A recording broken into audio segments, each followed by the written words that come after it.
Across the Middle Ages, kings ruled with absolute authority, some as guardians of their people, others as nightmares crowned in gold. In this documentary, we journey into the dark corridors of medieval power to uncover rulers whose names became synonymous with cruelty, chaos, and catastrophic judgment. These were the monarchs who burned kingdoms, betrayed their own blood, and left trails of fear that reshaped history. From paranoid tyrants to disastrously incompetent rulers, we'll explore how their reigns spiraled into terror and why their failures still echo through time. This is the untold story of the most terrible kings in medieval history. Power in the Middle Ages rose like a storm, slow at first, gathering force, then crashing through kingdoms with a violence no one could resist. A crown was never just metal. It was a sentence, a promise, a threat. Every king carried it differently, yet the weight never changed. Some felt it as divine fire, placed upon their heads by the will of God. Others felt it as a weapon, sharper than any sword, capable of silencing armies, bishops, even the restless whispers of their own nobles. And in a world where the line between sacred duty and personal desire blurred with every battle, the throne became more than a seat of rule. It became a battleground where ambition, fear, and faith collided. A medieval monarch lived inside a structure shaped by ancient customs and fragile bonds. Authority stretched far, but not always deep. Beyond the walls of their palaces, lords commanded their own fortresses, knights followed their own codes, and rival families watched every shift in the wind. A king could call himself the chosen of heaven, yet he woke each morning knowing one truth: his closest allies could become his deadliest enemies by nightfall. No parliament strong enough to restrain him, no standing bureaucracy to keep him honest, no unified legal system with the force to curb his excesses. The world between the 5th and 15th centuries moved through feudal loyalties, loose ties, brittle oaths, alliances held together by fear or hope or desperation. A monarch who understood the game could build a realm that endured for generations. A monarch who failed could plunge a kingdom into chaos that lasted decades. And many failed. Religion wrapped everything in sanctity. The church crowned kings as God's chosen guardians, their hands anointed with holy oil during coronations that glittered with Latin chants and golden incense. The ritual told the people that resisting their king was resisting the divine will itself. For some rulers, this responsibility weighed upon them like a warning. For others, it gave them license to rule with fire in their eyes and iron in their fists. When a king claimed divine right, the message carried far beyond the throne room. It echoed in courtrooms, monasteries, and distant farms. If he demanded taxes, they must be paid. If he ordered conscription, sons marched to war. If he executed dissenters, the church rarely stood in the way, unless he crossed the wrong boundaries, insulted the wrong bishop, or seized the wrong lands. This system fueled greatness when a monarch was wise. It unleashed devastation when he was not. There were rulers whose cruelty scorched their kingdoms like a drought. Others whose failures were quieter, confusion, incompetence, hesitation at the worst possible moment. Catastrophe had many faces. A terrible king did not always swing the sword himself. Sometimes he set events in motion through neglect. Sometimes he trusted the wrong advisor. Sometimes he stoked rivalries he could not control. Sometimes he believed himself invincible, untouchable, eternal. And by the time he realized otherwise, his realm was already bleeding. In medieval courts, fear traveled faster than truth. Chroniclers whispered their judgments into parchment, shaping reputations that lasted centuries. Some kings earned their infamy through deliberate brutality. Some were trapped by the chaos of their age. Others were undone by their own illusions. What made the medieval throne so treacherous was not just the power it offered, but the lack of anything to restrain that power. A king could confiscate land, imprison nobles without trial, burn towns suspected of rebellion, and silence critics through exile or death.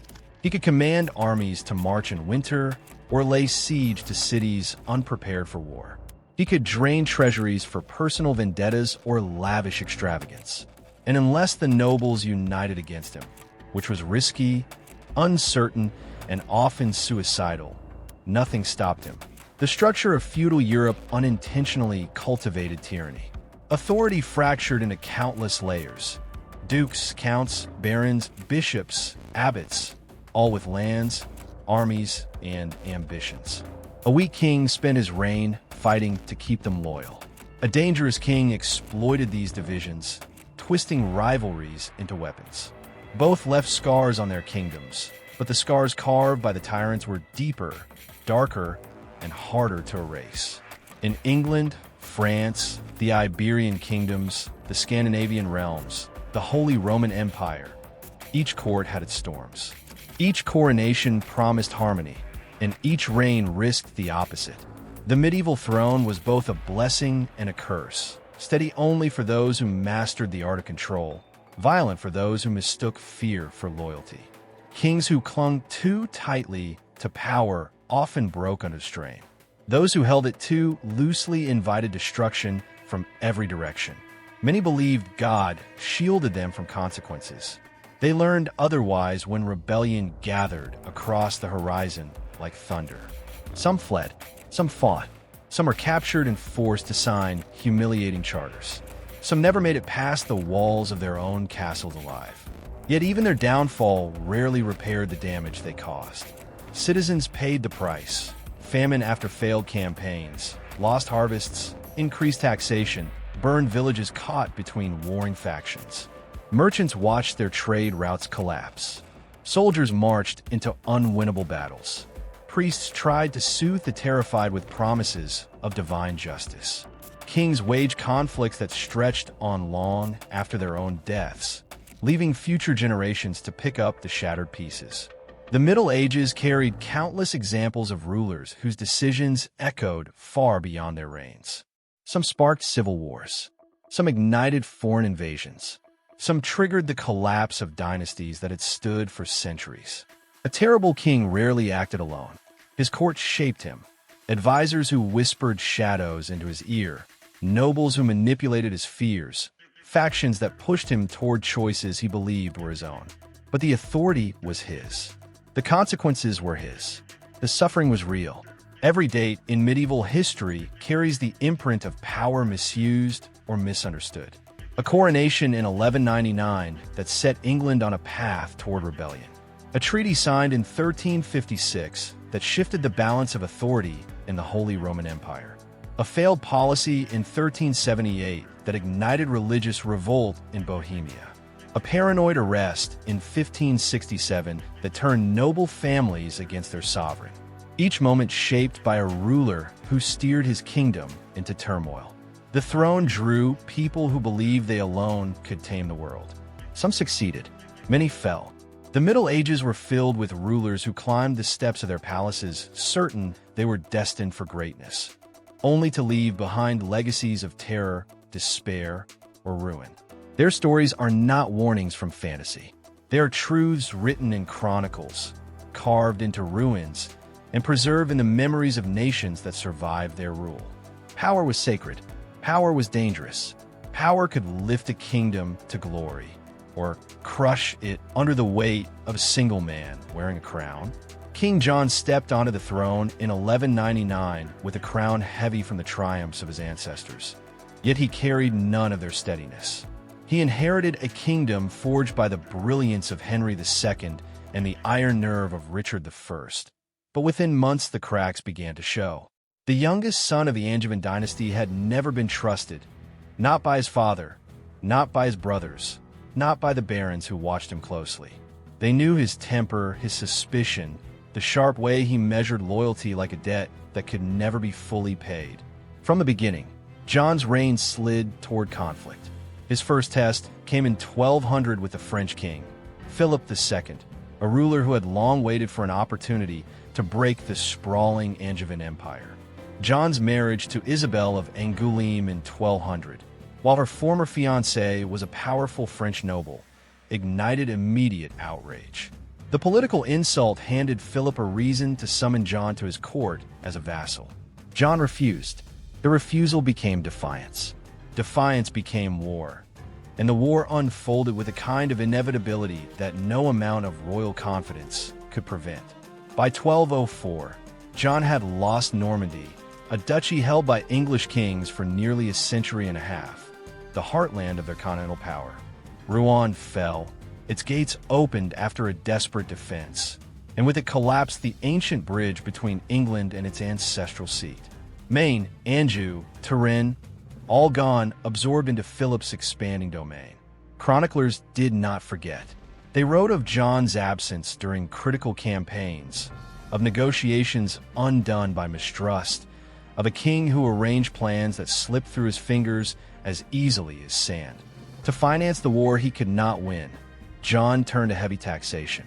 The scale of it shook the nobility. Scutage, the payment barons made instead of serving in the king's army, grew harsher and more frequent. Fines multiplied without restraint. Wealthy families found their inheritances blocked unless they paid extraordinary sums. Widows were forced to buy back their own marriages. Land seizures became common. John treated England not as a realm to govern, but as a treasury to strip down to its last coin. He extorted money with the precision of a man convinced he was owed more than anyone recognized.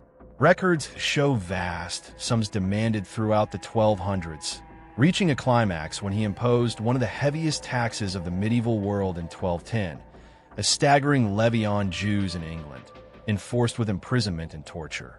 His methods frightened even those accustomed to hard rule. Many nobles began to see him not just as a flawed king, but as a ruler driven by suspicion and unrestrained hunger for power. The church soon clashed with him as well. When Archbishop Hubert Walter died in 1205, the monks of Canterbury secretly elected their own candidate. John rejected their choice and insisted on his own. The dispute reached Rome, where Pope Innocent III selected Stephen Langton, a man respected throughout Europe. John refused to accept him. So in 1208, Innocent placed England under interdict. Churches closed, bells fell silent, marriages were unblessed, burials were performed without rites. In 1209, John himself was excommunicated. For a king who claimed divine sanction, it was a blow that shook the spiritual foundations of his rule. The people felt the weight of his anger.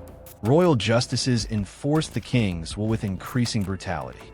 Castles shifted hands as John stationed loyal captains to hold the realm by force. Some barons fled to France. Others tried to negotiate, only to find John capturing their heirs or seizing their estates. Fear became the language of his court, a silent tension that followed him wherever he walked. Yet John was not blind to the danger rising around him. In 1213, he submitted to the Pope, accepting Langton and turning England into a papal fief to secure protection. But the reconciliation came too late. Distrust had already sunk into the bones of the realm. His military failures continued. In 1214, he attempted one last grand campaign to recover his lost territories. The strategy should have worked, a coordinated assault with his nephew, Otto IV, against Philip II. John struck from the southwest, while Otto advanced from the north. But fate and command both faltered. When a decisive clash came on July 27, 1214 at the Battle of Bouvines, Philip's forces shattered Otto's army. The defeat destroyed any hope of regaining the empire. John returned to England not as a warrior king, but as a ruler emptied of credibility. The barons no longer tolerated his policies. They met in secret during the winter of 1214 to 1215, speaking openly of resistance. Their grievances were long and bitter.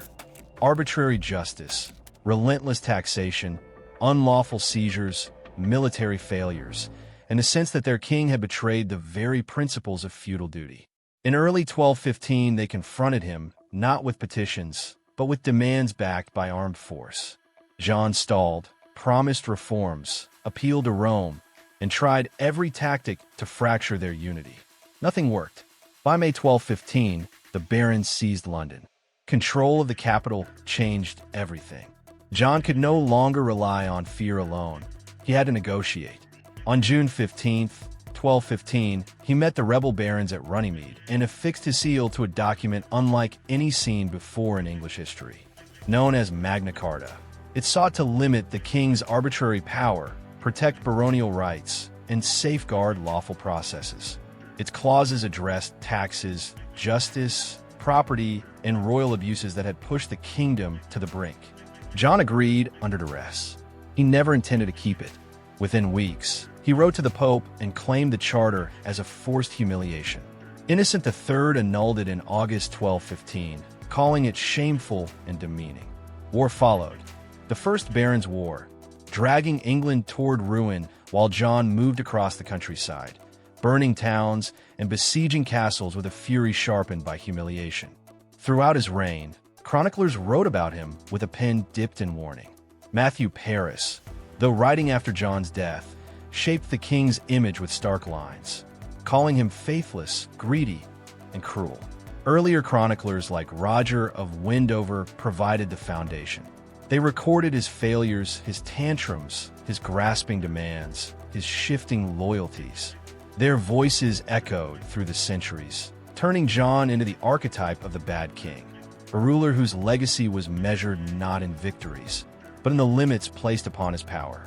He spent his final months hunted by illness and rebellion. In October 1216, while moving through the marshes of eastern England, he contracted dysentery. His treasure wagon, heavy with years of hoarded wealth, famously vanished in the quicksands of the Wash, a loss chroniclers recounted with almost poetic satisfaction.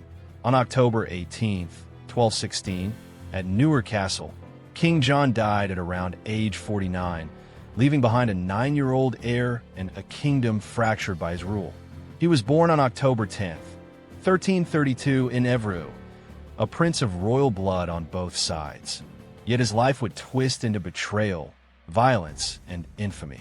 From the moment he inherited the crown of Kingdom of Navarre in 1349, Charles II of Navarre carried not the promise of peace, but the scent of treachery and ambition. He was widely known among contemporaries and through generations simply as Charles the Bad. He did not hide behind subtlety.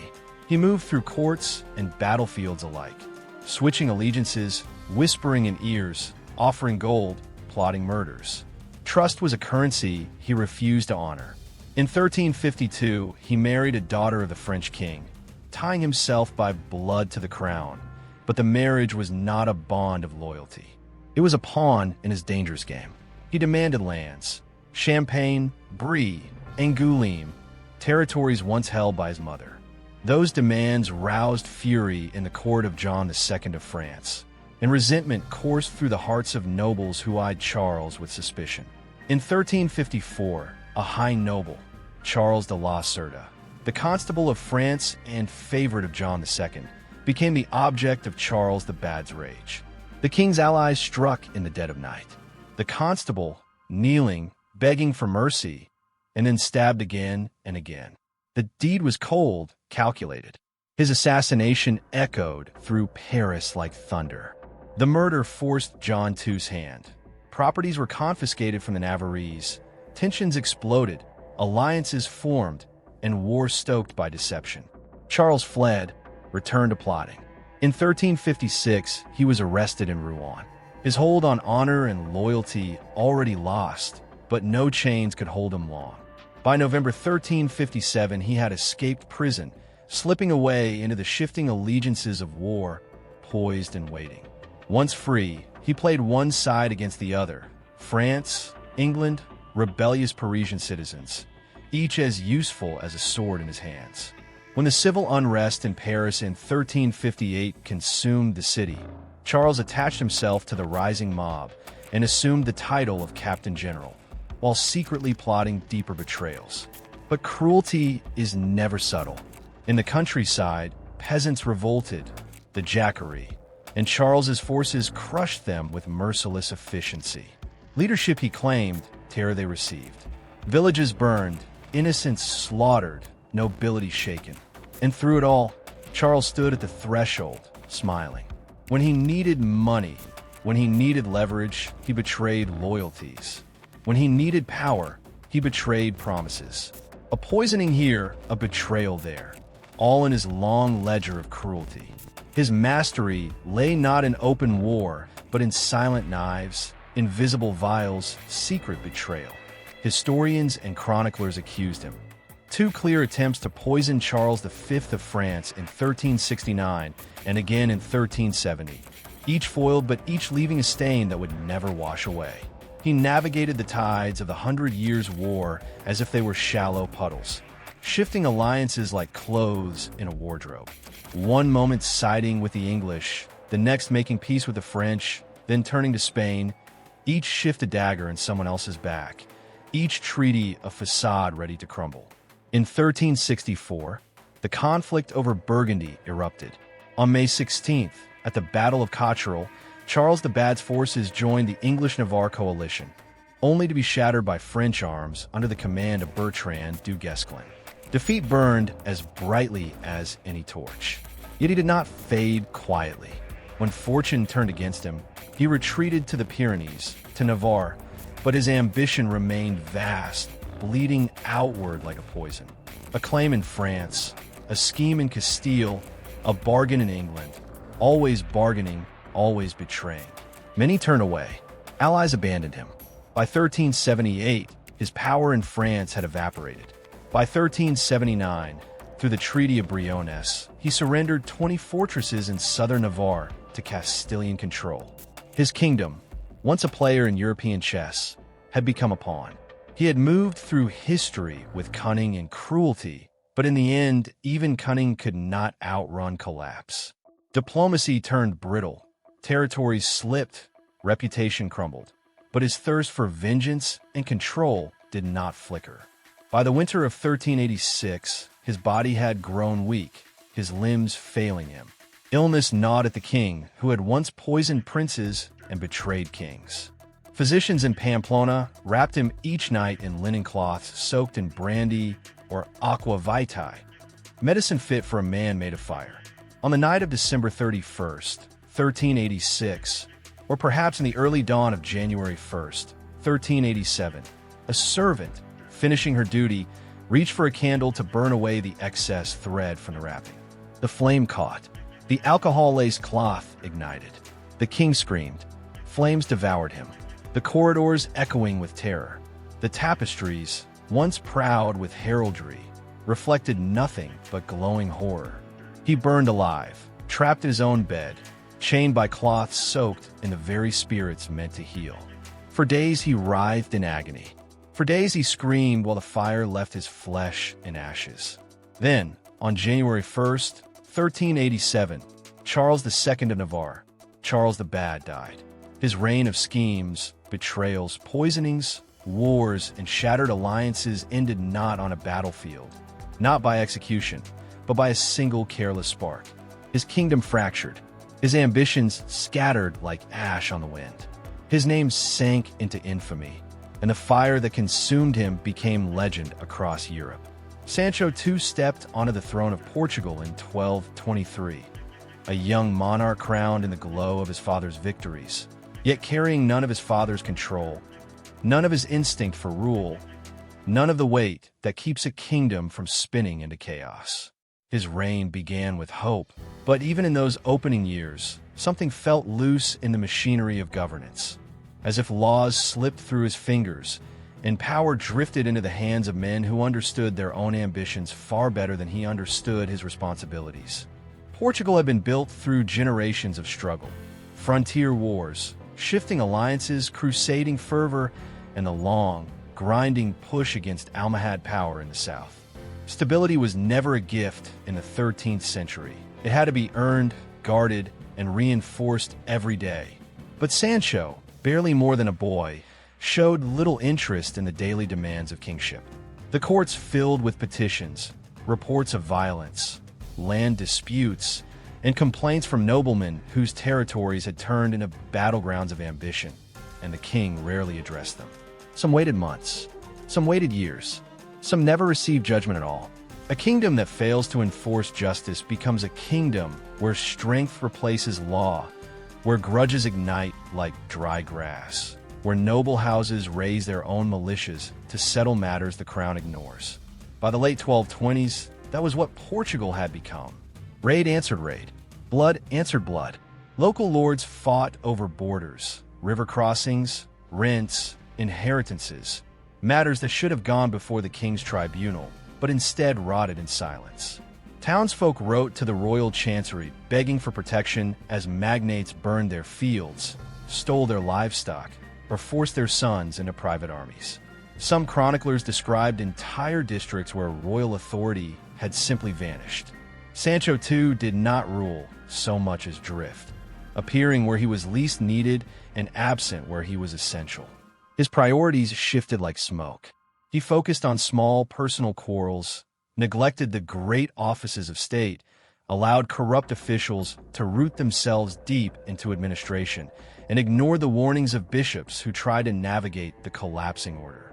The church in Portugal had long acted as a stabilizing force, but under Sancho, its influence grew strained, then hostile. Clerics complained that royal agents seized church lands without inquiry, that their privileges were violated, that their appeals for justice were dismissed. Bit by bit, resentment hardened into condemnation. By 1236, the kingdom was visibly tearing. The Reconquista front, the southern borderlands where Portuguese forces continued to push against Muslim-held territories, required organized leadership and steady supplies. Yet Sancho's government sent neither. Commanders grumbled that soldiers went unpaid, that fortresses crumbled, that charters for new settlements stalled. The king who should have strengthened Portugal's frontier instead left it exposed, distracted by court intrigues that seemed to matter only to him. Portugal needed a ruler who could steady the ship. What it had was a king who let the wheel spin on its own. As the 1240s opened, disorder crossed a threshold that no kingdom can endure without consequence. Noble families formed rival blocs, each claiming to act in the kingdom's interest while pursuing their own gain. Roads became unsafe. Merchants avoided long-distance trade. Bandit groups grew bold enough to challenge small garrisons. And above it all, at the center of the storm, stood a king who seemed almost indifferent to the collapse spreading under his reign. The church's frustration found a path straight to Rome. Complaints rose to the papal court, each more alarming than the last. Letters described Sancho as negligent, unresponsive, and dangerously unfit to govern. The Archbishop of Braga sent reports detailing the violence tearing through northern Portugal. Bishops in Coimbra and Porto echoed his warnings. It was not a matter of cruelty. Sancho was no tyrant, but a matter of ruinous incapacity. A dangerous vacuum. A monarch whose failure to act allowed others to unleash destruction in his name. Pope Innocent IV could not ignore such chaos within a Christian realm. In 1245, he issued the papal Bull Grandi non immorito, a document that cut to the heart of Sancho's reign. The charges were severe: disorder, misgovernment, violation of ecclesiastical rights, failure to maintain peace. The Pope stopped short of stripping Sancho of his title, but the meaning was unmistakable. He declared the king unfit to rule and appointed Sancho's younger brother, Afonso, as curator regni, protector of the realm. Sancho's own brother now held the reins of authority. This was not a simple administrative adjustment. It was an earthquake. Portugal suddenly faced two centers of power: the crowned but powerless king, and the appointed protector supported by Rome. Loyalists gathered around Sancho, insisting the king had been wronged, that foreign influence had no right to dictate internal affairs. But supporters of Afonso argued that the country had suffered long enough, that the Pope's intervention was the only path to restoring order. Civil war followed, not a vast, sweeping conflict of great pitched battles, but a grinding struggle of sieges, shifting allegiances, and regional loyalties torn apart. Castles declared for one brother or the other. Towns shut their gates at the approach of rival forces. Some regions resisted Afonso's authority fiercely, others welcomed it. Sancho tried to hold his ground, but he lacked both the administrative skill and the military talent to counter his brother's rising influence. Portugal in these years felt suspended between collapse and rebirth. caught in a slow-motion fracture where every decision carried the weight of a kingdom's fate. By 1247, the struggle had turned decisively against Sancho. Support for Afonso grew, not out of love, but out of exhaustion. A kingdom drowning in disorder does not choose its savior. It reaches for the nearest solid surface. Sancho, increasingly isolated, left Portugal and sought refuge in Toledo, in Castile, where royal courts offered hospitality but not intervention. His health declined. His authority had already vanished, dissolved long before the crown was taken from him. On January 8, 1248, Sancho too died in exile. A king who lost his crown not through ambition, cruelty, or treason, but through a long, slow failure that hollowed out the kingdom he was supposed to defend. Portugal moved forward under Afonso III, who restored structure, reasserted royal authority, and rebuilt the institutions Sancho had allowed to wither. But the consequences of those lost decades lingered like scars beneath the surface, reminders of a reign defined not by tyranny, but by absence, a warning carved into history that a kingdom can be destroyed not only by the cruelty of its rulers, but by their silence, their hesitation, their inability to govern when the world around them threatens to fall apart. He came into his kingdom in 1560 as a prince of promise, the son of Gustav I of Sweden, heir to a newly unified Sweden, ready to shape the Baltic and beyond under his banner. His name was Eric XIV of Sweden. He was crowned on June 29, 1561. At first, his reign suggested ambition, skill, a young monarch determined to transform Sweden into a power. He enacted legal reforms, reorganized the state, sought to curb the influence of powerful dukes, and looked outward, securing territories in Estonia, expanding Swedish influence along the Baltic Sea, pushing against the old structures that had constrained his father. But beneath the regal armor, the mind of the king began to shatter.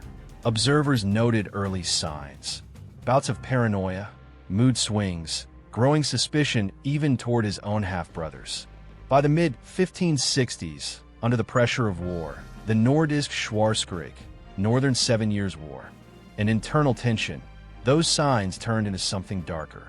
The administrative burden, the suspicion that surrounded him, the fear of treachery. The nobles felt it. The courtiers whispered it. Among them, one family loomed too large and too dangerous in Eric's eyes: the Stuart family. Their influence, alliances, old bloodline, to Eric, all became threat. On May 24, 1567, at Uppsala Castle, his suspicions burst into violence. That day remains scarred in history, the event known as the Stuart murders. The king, accompanied by his guards, entered the cells where noble prisoners waited, held on charges of treason, though many suspected the charges were fabricated. Among them was Niels Svantesson Stuart. In a fit of fury and madness, Eric drew his dagger and personally drove it into Nils's body. Hours earlier, the king had come with a different face, kneeling, begging forgiveness, promising mercy. He had spoken to the prisoners calmly. He had left, and the castle breathed a moment of tentative relief. But the peace shattered. In the second visit, blades flashed. Nils fell. Others, members of the Stuart family, even a tutor who tried to calm the king, were murdered by guards on Eric's orders. 5 or more nobles, innocent or not, died under the roof of the crown they once served. What followed in the shadow of those deaths was a kingdom unspooling at the seams. The court trembled. The nobility recoiled. Trust evaporated. The king's mental state, if it had been fragile, broke entirely in that blood-soaked hall. Chroniclers, clerics, foreign ambassadors, all recorded the horror. Some claimed he walked the castle halls afterwards, muttering to himself, questioning shadows, haunted by his own guilt and fear. Despite the carnage, Eric attempted to restore his court. He reinstated his trusted counselor, Joran Persson, the man many held responsible for pushing the king toward violence. The high court stuck to Persson. The king's paranoia lingered. And in 1567, he gave his mistress, a commoner, Karen Mansdottir, the crown beside him. Her coronation enraged nobles who saw in the act the final proof that the king had lost not only his mind, but all sense of dignity. The fractures widened. Alliances formed quietly in corridors. In the summer of 1568, his half-brothers, John III of Sweden and Charles IX of Sweden, together with nobles, raised the banner of rebellion. On September 30th, 1568, under pressure of arms and fear of more blood, Erik surrendered in Stockholm. The Diet met. On January 25th, 1569, they deposed the king. His reign, which had once glowed with potential, ended in disgrace. His brother John claimed the throne. The court that once echoed his name cracked under the weight of his crimes. Erik did not die in a clash of arms. He was not struck down on a field of battle. Instead, he became a prisoner, moved from castle to castle, from fortress to fortress, a living symbol of a crown undone by its own blood. For nearly 8 years, he lay bound by chains of state and shame. In 1577, in the cold, damp cells of Orbyhus Castle, the former king vanquished not by sword, but by silence. On February 26, 1577, Erik died. His body later exhumed and found to contain lethal traces of arsenic. His final meal, according to tradition, a bowl of pea soup laced with poison. He passed out of history not with honors, but as a caution, a king whose ambition and brilliance collapsed under the weight of madness, whose distrust consumed his better instincts, whose dagger ended more lives than any battlefield. The echoes of his reign, the fear, the blood, the betrayal, lingered in Sweden long after his body turned to dust. And the memory of that one night in Uppsala Castle, when a king became executioner, haunted the corridors of power for generations. He was born on February 26, 1361, a prince of dynastic prestige whose name carried weight across Europe. But when he ascended as Wenceslaus IV of Bohemia in 1378, after his father's death, the promises writ in his lineage began to unravel like fraying tapestry. The mirrored halls of power, the expectation of order, the delicate balance between church, nobles, and crown, all of it slipped from his grasp. From a start, his rule was marked not by firmness, but by absence. While nobles fought, debts mounted, and local justice disintegrated, Wenceslaus drifted through his duties, more often found in hunts, revelry, or the shadows of court intrigue than in councils or courts of justice. Chroniclers later called him weak, reluctant, a king lacking the backbone a fractured kingdom demanded. In the fractured territories of the Holy Roman Empire, where town leagues warred with princely ambitions, his inability to enforce unity left Germany in near anarchy. Between 1378 and 1389, wars flared, leagues formed and collapsed. Despite frequent diets, assemblies, meant to restore order, none held long. Princes and burghers alike treated law as paper to be torn. Wenceslaus spent much of that time in Prague or Bohemia, far from the German lands that needed a steady hand. In 1389, at Cheb, Ager, a fragile peace was brokered, but the calm was hollow. Many princes demanded a permanent Reichsverweser, a regent for the empire, because Wenceslaus simply could not be relied upon. He refused. The nobles' faith in his rule had eroded. Back in Bohemia, decline seeped into every corner of governance. The royal chancery lost control. Local councils assumed power, often guided by greed. Officials enriched themselves. Justice became a commodity. Civic order decayed, while the king's court echoed with empty gossip and indulgence. Drunken feasts replaced deliberations. The sounds of bells in distant towns fell silent as fear replaced faith in rule. Noble families whispered of betrayal, and the crown's authority shrank with each passing season. Tension erupted by 1393, a dispute over who could appoint the next abbot in the monastery of Clatterby. When Wenceslaus attempted to impose his own choice, he collided with clerical hierarchy. The vicar general of the Archbishop of Prague, John of Nepomuk, sided against the king's interference. When royal officials tortured and drowned John in the river Vltava, outrage swept among nobles and clergy alike. The murder turned resentment into open rebellion. In 1394, the skeleton of royal authority crumbled further. With nobles riding against him and cousins eyeing his crown, Wenceslaus was arrested at Cruelty. His cousin, Jobst of Moravia, with the support of the Bohemian aristocracy, declared themselves regents of the land. The king, once sovereign, became prisoner. For months, he tasted the bitterness of chains and the cold weight of power slipping beyond hope. Freedom regained him only a fraction of his crown. By 1396, under pressure from internal factions and foreign powers, he was forced to appoint a royal council, noble hands running the kingdom, while the king remained a hollow symbol. The title of King of the Romans, once his by birthright, slipped quietly away. The electors stripped him of de facto power, though he retained the name. The throne stood, but it had no strength behind it.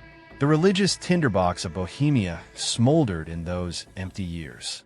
Among those pushing for change stood Jan Hus, a reformer whose words stirred hearts and angered old hierarchies. Wenceslaus, under whom Hus rose, at first lent protection. The university at Prague became a breeding ground for dissent. In 1409, Wenceslaus issued the Decree of Cutna Ura, giving Bohemians decisive power in the university's faculty elections and expelling German masters who opposed Hus's reformist leanings. But support waned. Wenceslaus's indifference grew. He failed to resist the church's condemnation of Hus. When Hus was summoned to the Council of Constance in 1414, Wenceslaus offered no protection. Hus was arrested, declared a heretic, and burned at the stake on July 6, 1415. The king's silence was deafening, a failure that echoed through Prague streets. As reformers were persecuted, resentment swelled. Prague transformed from a city of uneasy hope into a cauldron of brewing revolt. The church demanded loyalty. Nobles demanded order. Citizens demanded justice. Wenceslaus offered none.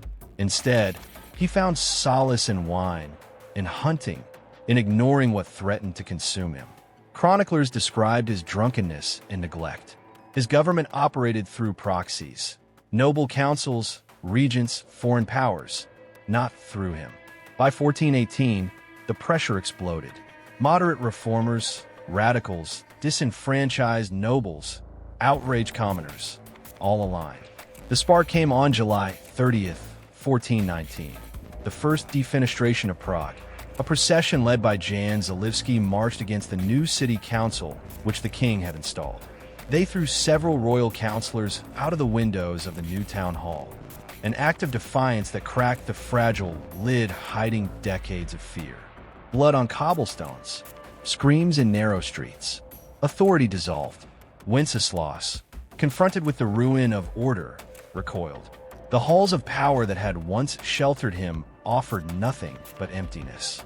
He fled Prague, his spirit broken, leaving his crown to drift among nobles.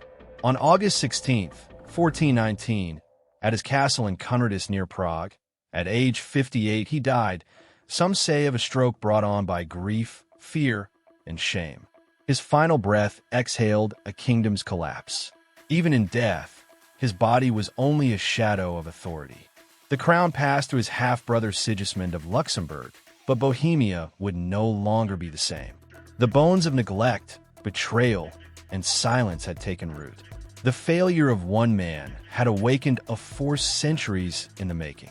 He was only 10 years old when the crown was placed on his head on June 22, 1377, a child wrapped in silk and ceremony, inheriting a kingdom cracked by war, plague, and exhaustion. Richard II, grandson of Edward III, entered kingship with a poet's temperament and a courtier's pride, a boy raised in the shadow of legends, expected to command armies before he had even finished growing. And yet from a moment he stepped into Westminster's Great Hall, whispers already clung to him. Whispers that his charm hid fragility, that he loved the crown's glitter more than its weight, that he could be swayed by flatterers more easily than by reason. In 1381, all illusion shattered. England erupted. The peasants' revolt flooded out of Kent and Essex. thousands marching on London with anger sharpened by years of taxation and the scars of the Black Death. Richard, still only 14, rode out to Mile End on June 14th, a boy facing a tidal wave of fury. Chroniclers would later write that he was brave that day, even steady. He promised reforms. He soothed tempers. But promises made under smoke-filled skies rarely remain whole. And Richard's vows broke almost as soon as the rebels' leader, Wat Tyler, lay dead in Smithfield. Those who had believed the king's words watched them dissolve into repression. Bands of rebels were hunted, punished, silenced. Richard claimed he had tricked them for the sake of order, a claim that planted a seed of mistrust in the hearts of nobles and commons alike. A king who lies with confidence gains short-term obedience, but loses something far more dangerous in the long run. As he grew older, the boy king leaned into extravagance. His court glimmered with gold, embroidered cloth, and the soft laughter of favorites who lived closer to his heart than any council of seasoned lords. He transformed Westminster Hall with soaring hammerbeam architecture. He commissioned tapestries, illuminated manuscripts, symbols of majesty. But beneath the velvet and ceremony was a ruler fascinated with authority's absolute form, eager to rule as if England were a stage, and he the flawless actor on it. Between 1386 and 1388, the Lords Appellant, a group of powerful nobles, rose against what they saw as Richard's reckless governance. His closest advisors were accused of corruption and manipulation. The merciless Parliament of 1388 lived up to its name, sentencing favorites to death or exile as Richard watched his circle shatter. He was humiliated, stripped of control, forced to bow to the will of men who saw him as incapable of ruling. Their message was blunt. England would not be governed by royal whim. Richard waited. He listened. He endured, but he did not forget. By 1389, he regained authority. And with authority came vengeance. Slowly at first, quiet confrontations, small acts of exclusion, then sharper, more dangerous. In 1397, he struck. Key members of the Lords Appellant were arrested. The Earl of Arundel was executed. The Earl of Warwick imprisoned. Thomas of Woodstock, Duke of Gloucester, Richard's own uncle, was arrested and ultimately murdered in captivity. The king who once trembled before rebellious nobles now used the machinery of law as a weapon. He created new treason charges with breathtaking elasticity. He replaced cautious ministers with loyalists who echoed his desires. A royal guard was expanded, its presence on London's streets unmistakable. Some chroniclers claimed he sought to rule as an absolute sovereign, a notion at odds with England's long tradition of negotiation between crown and nobility. Then came the final blow, not through plots or battles, but through arrogance. Richard exiled his cousin Henry Bolingbroke in 1398 after a dispute between Henry and Thomas Mowbray, Duke of Norfolk. When Henry's father, John of Gaunt, died in February 1399, Richard seized the Lancaster estates, a move that violated England's laws of inheritance and alarmed every noble house in the realm. If a king could confiscate the lands of the mightiest family in England, no one's holdings were safe.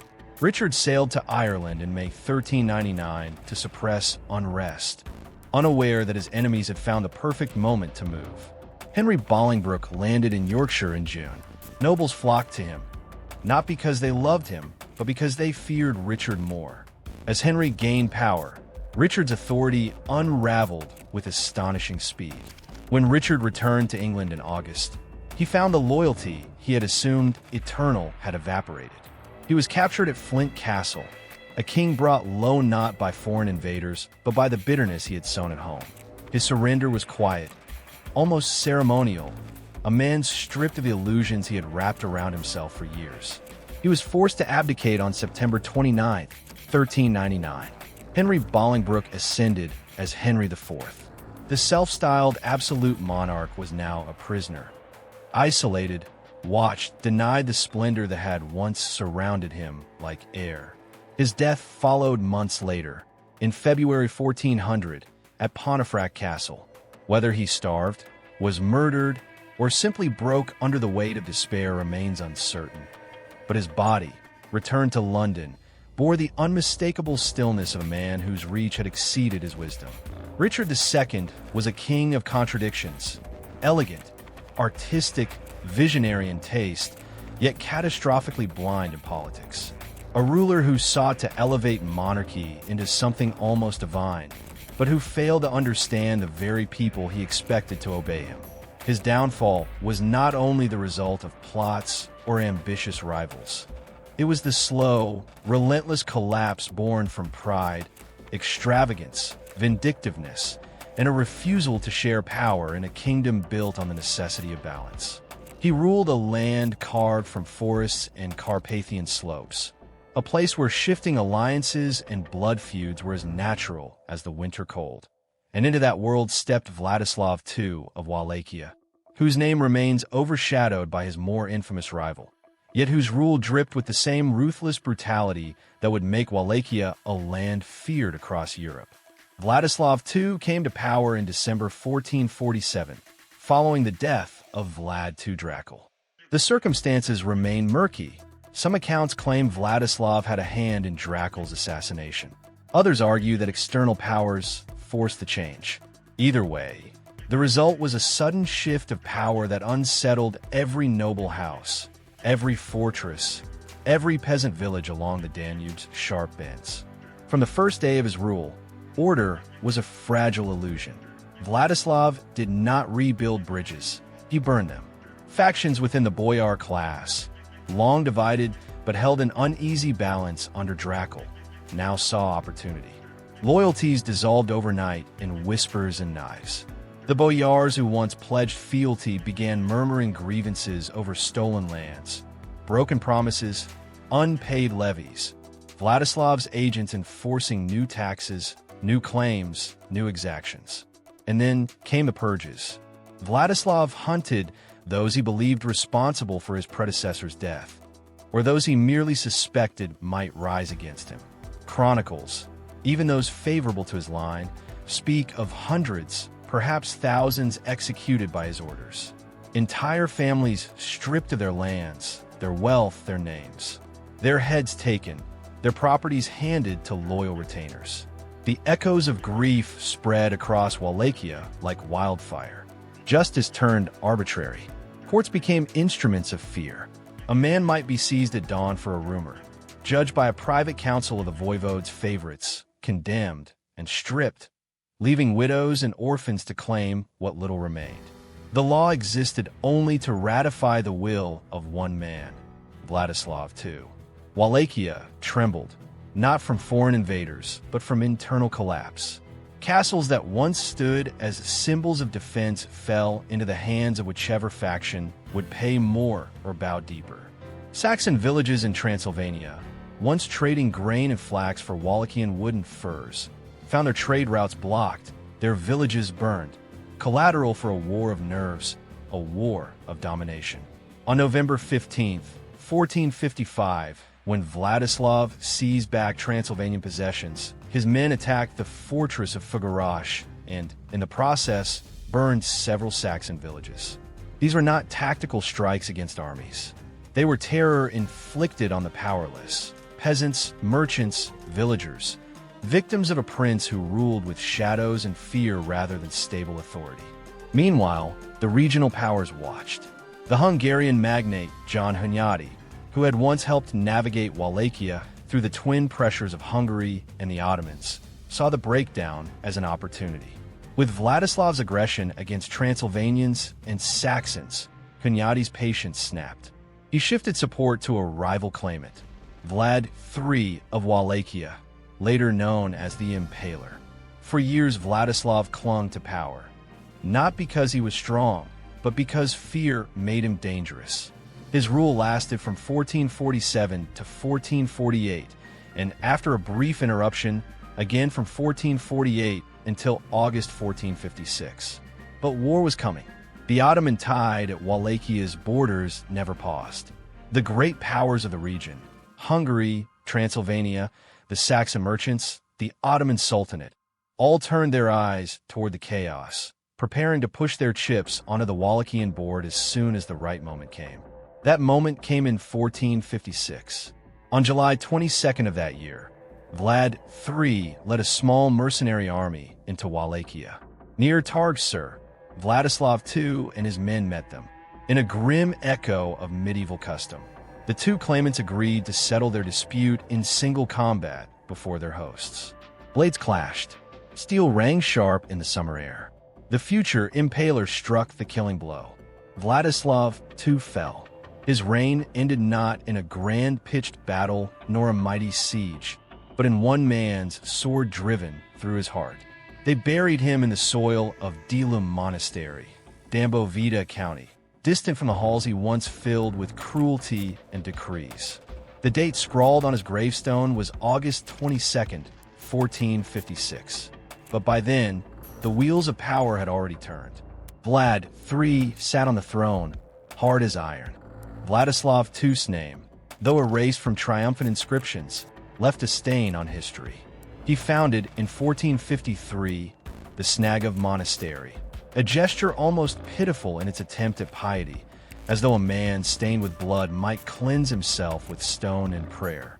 But stone does not wash off blood, not when the blood seeps deep into land, memory, fear.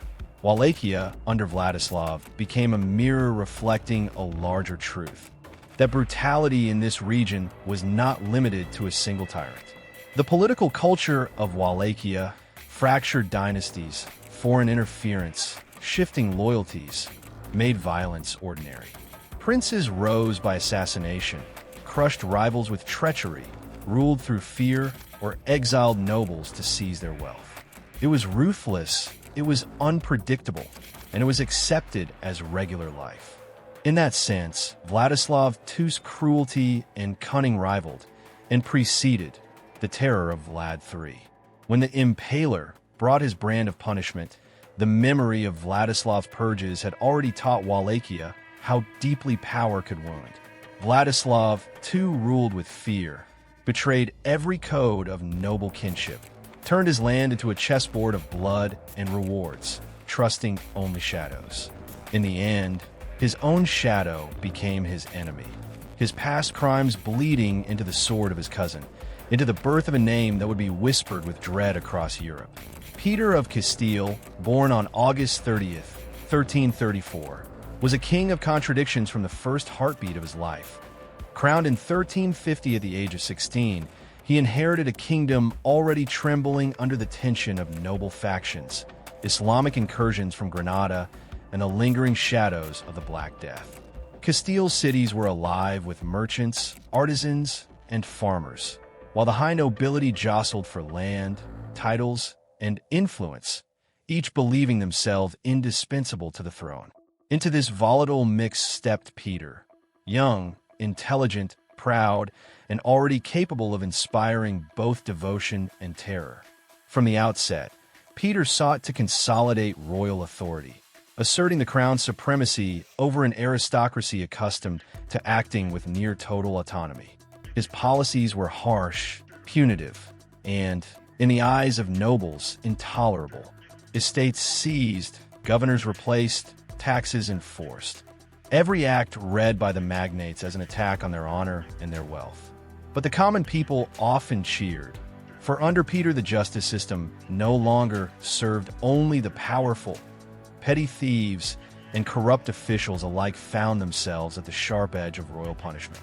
Chroniclers loyal to the aristocracy labeled him the cruel, an executioner of nobles. Townsfolk and merchants, meanwhile, whispered of Peter as a just hand, a king who leveled the scales. Tensions with the nobility erupted into blood in 1366, when his half-brother Henry of Trastamara launched a rebellion. Henry, ambitious and charismatic, drew support from the discontented nobility and mercenary forces from Aragon and France. Civil war ignited, towns burned, castles besieged, peasants conscripted, families torn apart. Peter, ever vigilant, responded with ruthless precision. He struck at rebel leaders with swift executions, hanging some publicly, beheading others, confiscating estates, and redistributing them to loyalists.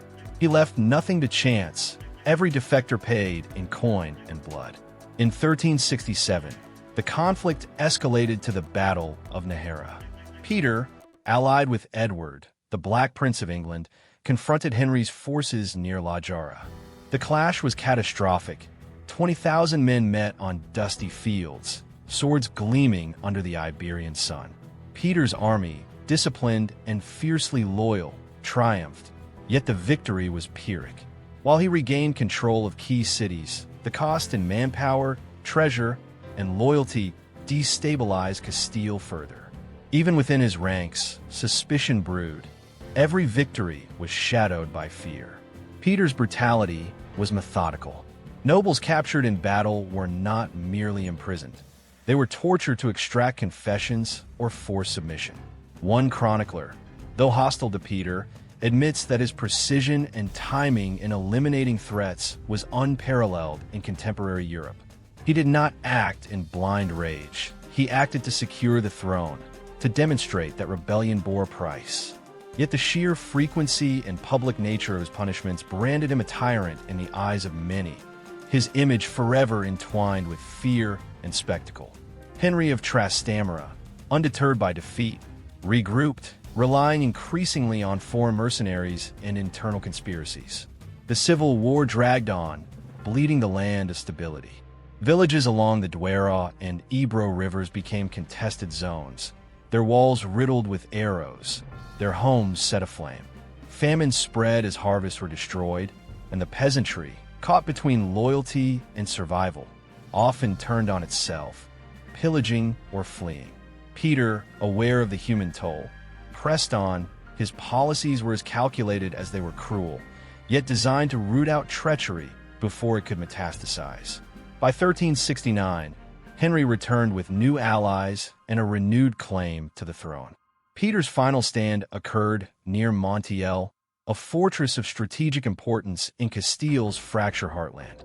Surrounded and betrayed, Peter sought refuge within its walls. But betrayal waited. The murmur of a French mercenary in Henry's service promised Peter's death in exchange for gold and favor. On March 23, 1369, Peter of Castile was captured and executed, stabbed, thrown into the arms of his foe. His reign, a bloody testament to ambition, justice, and fear, came to a violent close, leaving Castile forever scarred by fratricide and civil strife. Historians have long debated Peter's legacy. Medieval chroniclers loyal to Henry painted him as a monster, the cruel, a man who murdered indiscriminately and ruled with terror. Yet recent scholarship re-examines these narratives, noting Peter's legal reforms, attention to commoners, and the way he centralized authority against a fractious nobility. He was both tyrant and reformer, avenger and administrator, a king whose very brutality was inseparable from his vision of order in a kingdom teetering on the edge of anarchy. Castile, after Peter, remained a land haunted by his shadow. Henry's ascent could not erase the bloodshed, nor the fear his rule inspired. Generations of nobles, townsfolk, and chroniclers would argue over the memory of a man who ruled with sword and decree, whose justice was inseparable from terror, and whose story reminds Europe that the line between cruelty and order is razor thin, especially in the hands of kings willing to stake everything on the survival of their throne. Peter's name lingers in history, whispered in the corridors of Alhambra, on the streets of Toledo, in the chronicles of chroniclers both loyal and hostile. A king whose reign was a mirror of human ambition, vengeance, and the deadly calculus of medieval power. For centuries, the thrones of Europe were not just seats of power. They were crucibles, forging kingdoms from fire, blood, and fear. When kings like John of England, Peter of Castile, or Eric XIV of Sweden gripped their crowns, their reigns often teetered on the edge of catastrophe. Cruelty, incompetence, and paranoia spilled into every corner of their realms. Heavy taxation, arbitrary justice, brutal purges, fratricidal wars. The landscape of medieval Europe was scarred by the consequences of rulers who could not balance authority with prudence. Every failure, every atrocity reverberated far beyond a single court or city. It reshaped entire nations. When King John lost Normandy in 1204, the humiliation of England's nobility sparked rebellion, culminating in the Magna Carta of 1215. No king before him had tested the patience of barons so thoroughly, and a reaction changed governance forever. Suddenly, the crown was not absolute. Consultation, negotiation, and legal boundaries emerged as instruments to temper tyranny. The weight of John's errors pressed history into a new mold, forcing rulers to reckon with limits, a pattern repeated across the continent whenever misrule threatened stability. In Castile, Peter's brutal suppression of rebellious nobles between 1350 and 1369 created a kingdom riven by civil war. His methods, executions, confiscations, and public spectacles of punishment terrified the aristocracy, yet endeared him to commoners. The chaos prompted structural adaptations. Local councils gained influence, military levies were formalized, and mechanisms to restrain noble excesses strengthened over time. Peter's cruelty inadvertently illustrated that unchecked power destroyed social cohesion, and medieval states had to find new frameworks to survive. The insanity of Eric XIV in Sweden, culminating in the Stuart murders of 1567, was another crucible. A king's paranoia sent noble families into graves and prisons alike, unraveling centuries of governance in a single decade. The state learned, painfully, that mental instability in a monarch could destabilize entire regions. The eventual deposition of Eric in succession by his brother John III reflected the growing recognition that institutions must contain even the king's authority. Councils, advisory bodies, and codified law became tools to prevent private delusion from destroying public order. Even the shadowy courts of Wallachia, under Vladislav II, demonstrated the limits of terror. Purges and factional warfare marked the late 1440s and 1450s, leaving the population terrorized and the aristocracy fractured. By the time Vlad III reclaimed the throne, the landscape of governance had already shifted. Loyalty required more than fear. Alliances demanded negotiation, and foreign powers had learned to exploit internal disorder. Repeated violence illuminated the need for legal frameworks and stronger, enforceable succession rules. Institutional learning etched in blood. Patterns emerge. Across England, France, Spain, Scandinavia, and Eastern Europe, terrible kings revealed vulnerabilities in feudal and monarchical structures. Overreach invited revolt. Arbitrary justice provoked reform. Tyranny bred systems designed to constrain future rulers. The emergence of parliaments, estates, charters, and councils was no accident. It was a direct response to human folly at the highest levels. Each failed reign, each bloody purge, each fractured succession became a lesson in power's limits. The late 14th and early 15th centuries illustrate this vividly. In Bohemia, Wenceslaus IV's absenteeism and drunken neglect, from 1378 until his death in 1419, catalyzed administrative collapse and popular unrest. His failures accelerated the Hussite movement, forcing church and nobility alike to reconsider their grip on authority and representation. The vacuum created by incompetence demanded structural adaptation. Urban militias gained influence, councils strengthened, and the very idea of responsive governance began to take root. England's Richard II, by contrast, demonstrates how excess, vanity, and persecution could provoke a direct confrontation between monarchy and nobility. His reign, 1377 to 1399, saw lavish expenditure, revenge against the Lord's appellant, and alienation of the aristocracy. The result was his deposition by Henry Bolingbroke, the first usurpation of a king in living memory. From that rupture arose a heightened awareness. Kings could not rule unchecked, and Parliament's authority expanded gradually as a safeguard against arbitrary sovereignty. Peter of Castile, John of England, Eric XIV of Sweden, Vladislav II of Wallachia, each in their own era and context, illuminated a core truth of medieval governance. Brutality, incompetence, and tyranny were accelerants of reform. They forced kingdoms to adapt, for survival demanded innovation. Taxes could no longer be arbitrary. Noble privilege had to be balanced against crown authority. Succession required codification. Councils and assemblies became indispensable. European states learned to embed structures that could survive even the worst of rulers. Brutality was not merely a social ill. It was a catalyst for political evolution. When a king overstepped, the resulting collapse forced negotiation, documentation, and restraint. Charters were written, legal codes codified, parliaments assembled, and estates gained authority. Monarchy alone could no longer govern a kingdom. The machinery of governance had to withstand human imperfection. Terrible kings, through their failures, carved pathways toward modern governance. They reshaped not by vision, but by catastrophe, leaving behind institutions designed to endure the next king's folly. Across the tapestry of medieval Europe, patterns repeat. Tyranny produces revolt. Incompetence sparks reform. Cruelty forces codification. The arc of history bends not only through conquest or diplomacy, but through the missteps of those who sat too long on thrones they could not control. In every scandal, every deposition, every bloody purge, the kingdom learned a lesson written in fire and blood, a lesson that survival demanded structures stronger than one man's ambition. The echoes of these terrible reigns reach centuries forward, reminding that governance, law, and institutional resilience were forged in the crucible of misrule, that the darkest acts of kings often illuminated the path toward order, balance, and enduring statecraft.